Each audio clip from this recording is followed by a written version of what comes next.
كلنا طبعا شفنا فيديو رونالدو مع نادي النصر من يومين، وشفنا ازاي مشجعين النصر بيتعاملوا معاه.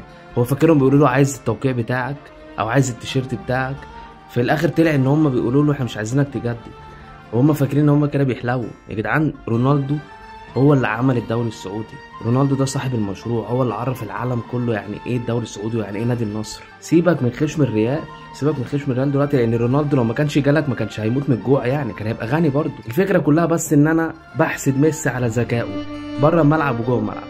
ميسي قال لك انا اروح امريكا، ناس مش بتقعد بقى تحدف علينا طوب وازايز وتشتمنا، بيبقى في مناوشات بس في حدود الادب، لكن اللي بيحصل هناك ده غريب قوي. وبعدين يقول لك النصر العالمي، تيجي تبص على بطولاته وما تلاقوش بياخد حاجه.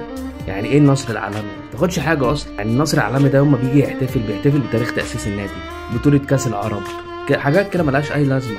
لكن في الحقيقه بقى في البطولات الرسميه ما فيش. والكلام ده قبل ما يجي رونالدو، يعني مش عشان رونالدو مثلا موجود، لا، هم قبل ما يجي رونالدو اصلا هم مش موجودين. ممكن رونالدو كان غلطان انه اختار النصر وما اختارش الهلال مثلا، كان هيتعامل معامله احسن من كده، ما تعرفش. بس الفكره كلها يا صاحبي ان اللي بيحصل معاه ده عيب، ده مش تقدير يا جدعان، ده راجل تاريخي جاي عندك يساعدك ان انت تبقى في حته تانيه، فما تعملوش كده، يعني فاهم؟ ريسبكت حد.